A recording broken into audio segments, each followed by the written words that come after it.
Bien, Marcel, président donc, du comité du Calvados du cyclisme, oui. C'est ça, départemental, pardon, excusez-moi. Depuis 12 ans déjà. Depuis 12 ans. Alors Marcel, qu'est-ce qu'on peut tirer comme bilan de cette année passée, c'est-à-dire l'année 2016-2017 ? Aujourd'hui, on a un bilan qui serait plutôt positif, aussi bien sur la quantité des licenciés qu'on a dans le département. C'est-à-dire combien de licenciés ? En légère hausse, on a 1183 licenciés dans le département. D'accord, toutes disciplines confondues. Toutes disciplines confondues, qui sont regroupées dans 33 clubs.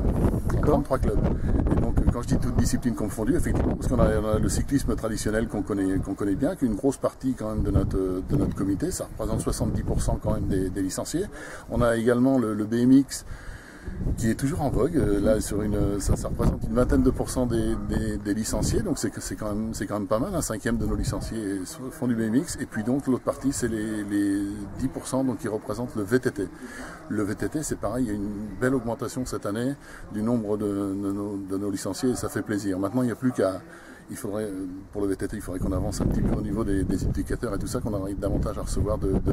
Mais je pense que ça se présente bien pour 2018. Alors, est-ce qu'il y a, parce qu'il y a plusieurs années qu'il y a des petits soucis pour organiser des courses, parce qu'au niveau des autorisations de circuler, oui. Où est-ce qu'on en est là depuis quelques années ? On va pas dire que ça s'améliore, on va pas dire que ça s'améliore, parce qu'effectivement, on a beaucoup de circulation quand même dans notre région. Plus on descend vers l'Orne, plus ça s'améliore quand même, parce qu'il y a un petit peu moins de circulation que sur la côte. Mais voilà, à partir du moment que les organisateurs présentent des dossiers qui sont relativement bien ficelés, puis on ne demande jamais une autoroute, on ne demande jamais des grandes routes, etc., qu'on sait très bien qu'on n'aura jamais. Les sous-préfectures du département et la préfecture du département nous accompagnent bien quand même. Quand il y a quelque chose qui ne va pas, ça nous le dire, c'est vrai, mais ils ne sont pas non plus systématiquement en train de nous bloquer telle ou telle route. Donc voilà, il faut se battre, effectivement. C'est des dossiers qui sont de plus en plus importants à monter, où le club qui organise, le président du club qui organise a de plus en plus de responsabilités, lui, sur ces manifestations qu'il organise, puisque tout le monde se décharge un petit peu. Mais voilà, à partir du moment qu'on a une bonne équipe de dirigeants autour de nous et tout ça, on arrive quand même à maintenir le cap. Et puis aujourd'hui, dans le Calvados, on organise 134 épreuves quand même. Sur route. Ou tout Non, sur tout confondu, d'accord. Ça représente à peu près quand même 110 à 115 épreuves sur route. Donc voilà, on arrive quand même à faire de belles choses quand même, parce qu'il ne faut pas oublier quand même qu'on a toujours une super belle vitrine qui est le Tour de France, c'est vrai, mais tous ces coureurs-là, il faut bien qu'ils commencent quand ils sont cadets, quand ils sont juniors, etc. Et puis nous, notre terrain, enfin on répète sans arrêt, mais notre terrain de jeu, c'est quand même notre terrain de sport, c'est quand même la route. On est obligé de la partager avec les automobilistes, et puis voilà, mais on est obligé de passer par ces passages-là, on est obligé de passer par là. Alors quelle est la situation chez les jeunes, justement, parce que tu parlais des cadets, des juniors, parce qu'on a vu des fois des pelotons qui étaient un peu légers. Est-ce que ça s'améliore ? Qu'est-ce qu'il faudrait faire en fait pour qu'il y ait un peu plus de licenciés ? Alors là, pour qu'il y ait un petit peu plus de licenciés, chez les tout jeunes, je dirais qu'en école de cyclisme de 7 ans jusqu'à 12 ans, on rencontre pas de problème. On a des pelotons qui sont quand même relativement garnis, on a des manifestations qui regroupent 100, 120 concurrents. Après, quand on arrive à la catégorie minime, à la catégorie cadet, c'est un petit peu plus délicat. Les pelotons sont un petit peu plus justes. Moi, je me rappelle quand même qu'il y a une dizaine d'années, en Normandie, on pouvait se permettre d'organiser une épreuve minime et une épreuve cadet dans chaque département. Il ne fallait pas en organiser 3 dans le même département, mais on pouvait organiser une épreuve dans chaque département. Et on avait 40 à 50 coureurs sur chaque course. Et aujourd'hui, effectivement, c'est un petit peu plus compliqué. On se retrouve avec 3 épreuves maximum pour les minimes et les cadets, et donc effectivement on a des pelotons qui sont un petit peu plus maigres, avec des fois 25 coureurs. C'est un petit peu juste, effectivement.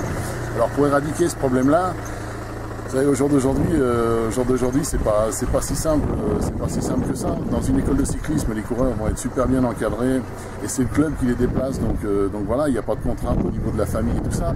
Par contre, après, pour les minimes cadets, on sollicite un petit peu les parents de temps en temps. C'est pas des courses non plus tous les dimanches, mais un gars qui voudrait faire ça quand même sérieusement, il faut qu'il fasse une vingtaine de courses dans l'année. Et là, on demande aussi aux parents de suivre un petit peu leur progéniture.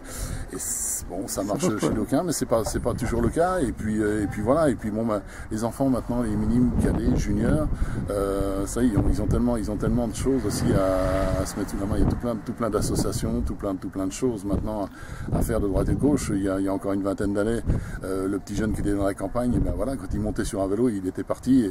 Et puis voilà, maintenant voilà, Internet et tout ça, c'est plus tout à fait la même vie. Mais voilà, il faut essayer de vivre avec son temps. Et puis voilà, on a toujours quand même une bottelée de jeunes minimes cadets qui sont quand même passionnés par ce sport, et c'est bien. Alors néanmoins, vous avez des résultats quand même, que ce soit chez les jeunes, chez les filles également, des bons résultats là, cette année.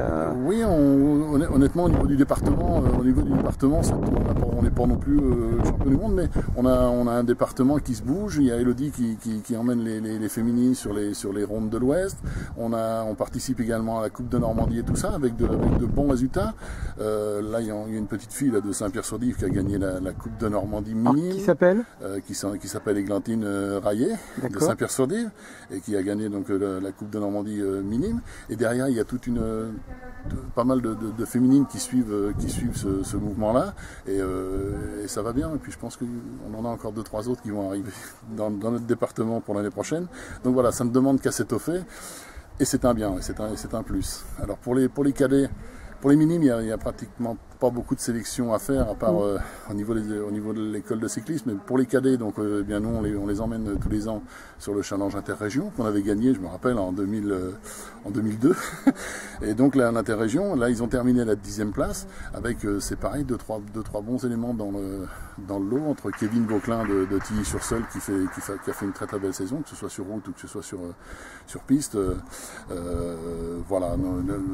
Je pense qu'au niveau des minimes, cadets, juniors, c'est un petit peu plus difficile. C'est encore une catégorie qui, je pense que c'est dans tous les sports, c'est pas plus rassurant pour autant, mais c'est la catégorie junior, c'est quand même une catégorie où il y a les études, où il y a où il y a aussi des fois la copine et tout ça. C'est pas toujours évident d'envoyer des groupes, mais on a un petit noyau là qui va de cadets 2 qui vont passer en junior, et donc oui, j'ai bon espoir que l'année prochaine ça se passe bien aussi de ce côté-là. D'accord. Donc pour tirer un bilan définitif de la saison, on peut dire que le cyclisme du Calvados se porte malgré tout pas si mal. Le cyclisme du Calvados se porte pas si mal que ça. Ouais, non, ça va. Bon, on peut toujours avoir des résultats supérieurs. On a beaucoup de podiums au niveau régional, on a aussi des podiums au niveau du championnat de France. Et puis l'année prochaine, on va avoir une petite chose aussi qui est intéressante. L'année prochaine, on va essayer de monter une division nationale 3 au niveau du département. Donc ce sera, on prendra les meilleurs coureurs de chaque club. Ça permettra aux coureurs de rester dans leur club, mais également dans leur club d'origine. Et puis on les regroupera pour faire des compétitions un petit peu plus huppées, donc sur l'extérieur.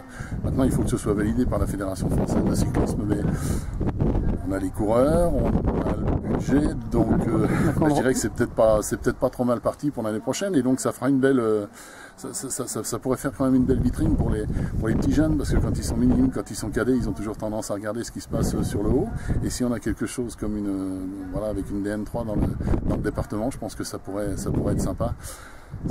On va mettre ça en place donc pour l'année prochaine. Là, normalement, ça doit marcher. On n'attend plus que l'accord de la fédération. Et puis voilà. Et puis après, ça va se faire. Donc non, je suis plutôt optimiste. Eh bien, merci Marcel. Merci à vous. Puis bonne saison pour l'année prochaine.